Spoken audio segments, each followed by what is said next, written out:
Hi, and welcome back to Cadillac Ron's Spooky Midnight Mansion. Today's story is The Reckoning. Pokemon Dead channel, which was requested by, well, a shit ton of people. So, let's begin. I was introduced to the video game realm. It was an alternate dimension. You have to fight every 10 years or else they take over. A tad late than most other people. For most, if not all, of my early childhood, I was isolated from other kids, and I had next to no social interactions. My days were spent in a prison-like school, and my nights were rotted away with mind-numbing TV. Life was dull and boring. All I had were my stuffed animals and cheap plastic toys to talk to. That's when I got a GameCube. Suddenly you had someone to talk to your GameCube.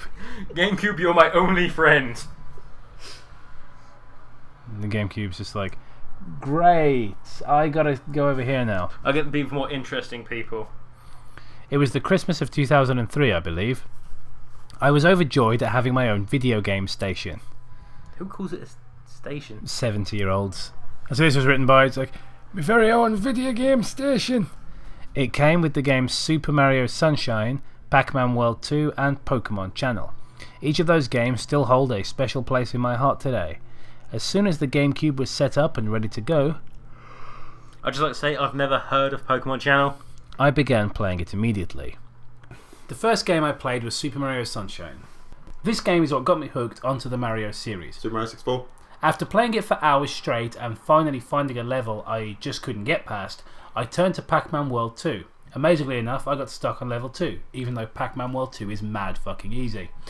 You bitch. Infuriated that I couldn't find the way until you get to like the volcano. No, to the ice, sorry, just after the volcano, and then suddenly it smacks you in the face with a difficulty curve. Infuriated that I couldn't find the way out, even though the answer was literally right in front of my eyes, I quit and started playing my first ever Pokemon game, Pokemon Channel. You mean Pokemon Red? Pokemon Blue? Really? Honestly? Pokemon Channel was your first Pokemon game? To be fair, I've never played Pokemon. As soon as You've missed so much. Your life is an empty void without the Pokemons. Without my Chinese cartoons. I thought you were saying without your Chutney's disease. They're the same thing. They go hand in hand. To be fair, Toby, I did get Chutney disease and the hoip while winning a bronze medal in wrestling. Is your name Gaston? Yes. Yes. You do eat a shitload of eggs, though. I do. I actually do eat a lot of eggs, right? In the dozens, one might say. Yeah, 5 dozen eggs every morning. That really can't be actually good for your cholesterol.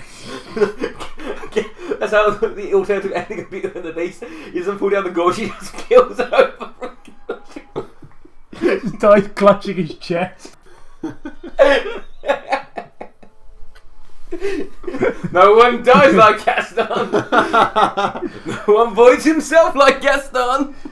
No one rigor mortis is like Gaston. Okay, are we done with the chronic stupidity? Never! As soon as I turned the game on, I knew this game was going to be different from the other two. Mainly because it's a Pokemon game. It didn't take long for me to fall in love with the game. When the time came for me to name my Pikachu, I unwittingly named him Brother, short for brother. What? That's not short for brother, it uses entirely different letters. I was going to say, sorry, BRVR. Is there a V in brother? Sorry. There isn't the way you say it, you common sack of shit. Alright, bruv, what are you doing, mate? BRUV. Alright, do you want to shut the window now? Just because we've got the fucking mopeds out there. Them bloods mopeds. Turn down the sound. Got a bunch of 16-year-old cunts who've just got their moped licenses out there. Jealous? Just go, look at me while I smoke cigarettes and go around on my little Vespa while someone else fucks my girl. I know, because in secondary school I was on a moped and someone else was fucking my girl. True story. No, that was much more tragic than the truth. I was the one fucking the other person's girl. Right. You were actually fucking his boyfriend. Yeah, I was. Balls deep in him, mate. Just fucking... Imagine, right, if gay guys acted like straight guys. Like how... Like... You just came in one day, just like, you're right, mate. Just like, oh man, I had a rough night last night. So did I. Fucking your dad. Up high. Like, it's just like, what? It's like, yeah, you know, I was just, you know, I walked in the room and just started windmilling my mastodon dick, and your old man was like, Get the action there, guys. What makes it so different from the exact same thing happening and just saying your mum? Yeah, pretty much. Like, but to be fair, straight guys, and don't pretend you fucking don't act like that about each other's mums. But I don't think gay guys hang out and like drink beer and just be like, "Man, me and your dad last night savagely. I was just reaming your old man right up the chuff." It's just never happened. Because you're a white male.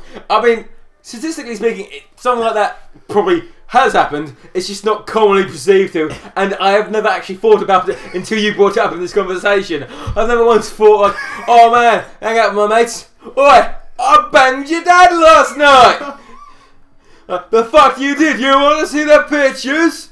Because I'm not common scum like Toby. He took the meat missile deep into Chuff Nebula. Chuff Nebula! Losing the cog rocket. Took a high pressure vein cane straight up the chimney.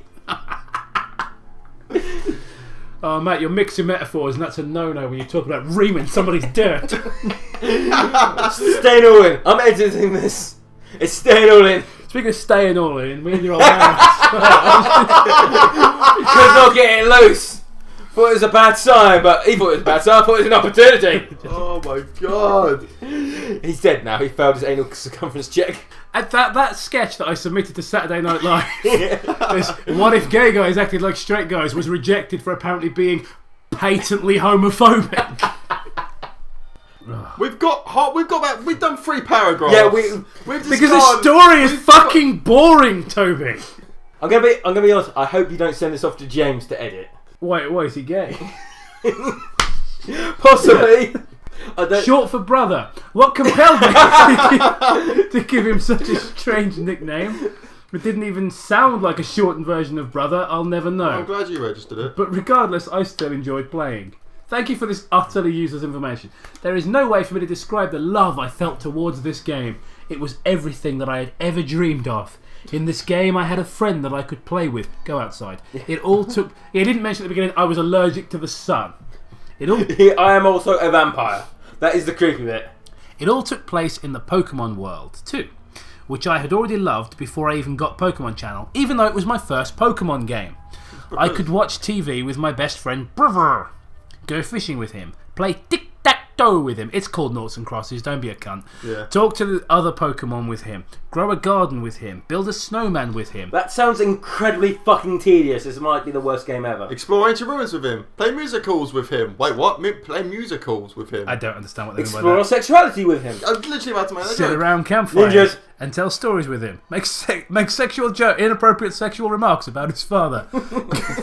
Gaze at the stars with him. Oh my god, this is Wait. all the things I never got to experience in real life. What? I was able to in this virtual world with Brother, the best friend I never had. Or any friends that you ever had. Do you know what? Sometimes I read these gaming creepypastas and at the end they kill themselves and we go, where did that come from? It won't be a surprise if the protagonist takes his own life at the end of this story. Like, I want to be with my best friend. No. I want to be with the very best. But like the sound of the lyrics is muffled by the gun in his mouth. Or dick. Just like your dad trying to talk to me was muffled by the sound of my cock. I was obviously overly addicted to the game, but I had nothing else to use up my time with. So instead, I spent it all on the game, oblivious to all the things happening in the real world. I preferred, like kids starving in Africa, I preferred to live my life in this Pokemon fantasy with my best friend Brother.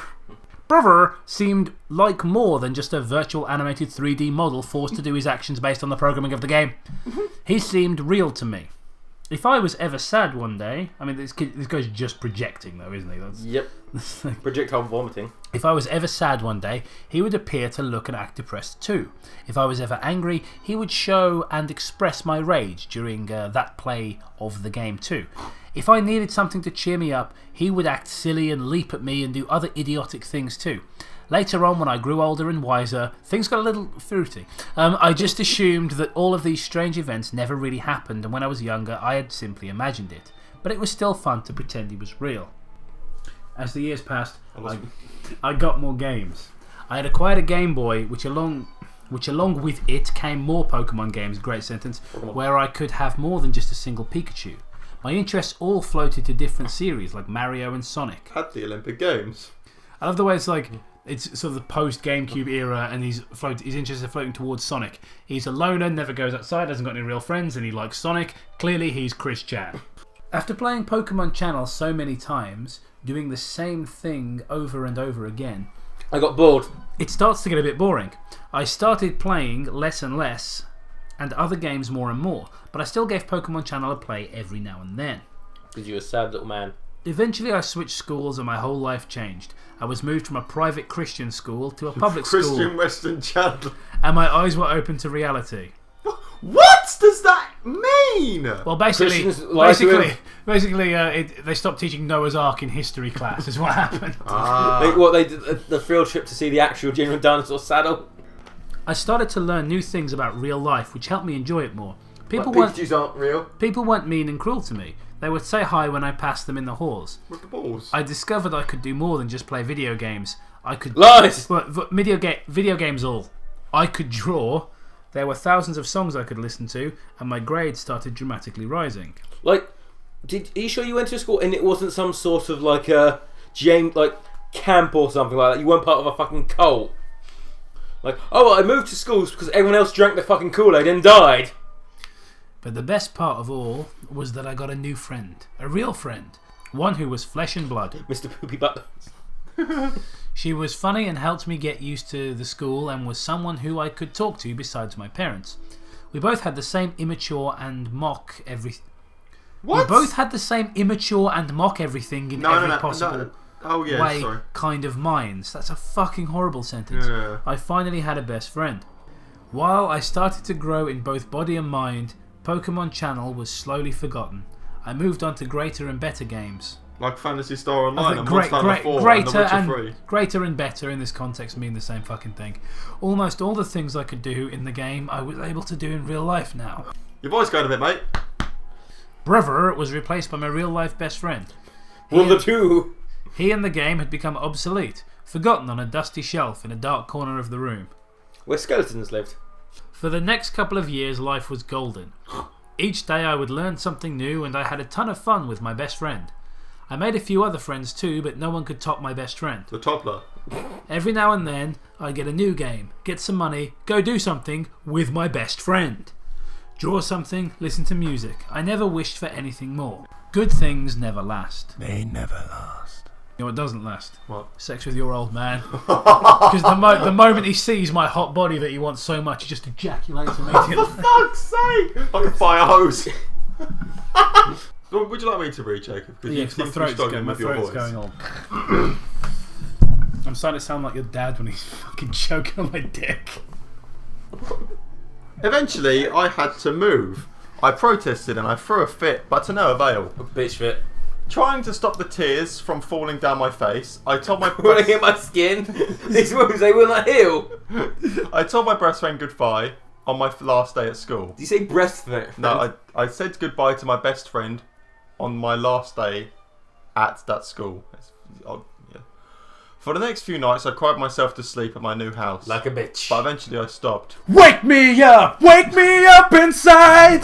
Wake me up! Yeah, man! So we're going for all the greatest emo hits. I mean, we've been hitting the low-hanging fruit recently, but let's go through the fucking album. Cut my life into This is my last... Oh my god. Did anyone ever like Papa Roach? Like, have you ever heard fucking gayer music in your life? Literally, like, fucking Mika was flicking through the music channels once and heard Papa Roach and was like, tone it down, son, it's a bit faggy. Did Papa Roach make any other songs other than... Yeah, he did that one that was like, there's no money. Oh, yeah. I've never heard that one. And it's like, fuck your money, I don't need that shit. I'm like, really? Can I have all the money you made off the Cut My Life Into Pieces song then? You fucking fat shit. But eventually I stopped. Well, cutting your life into pieces. Having one of my main reasons... It was his last resort. Wait. Suffocation! Wait. No breathing! No, you haven't even got to the emo yet. Having one of my main reasons to live in life ripped away, tore a hole spelt completely incorrectly in my heart that will never be completely healed. Pokemon!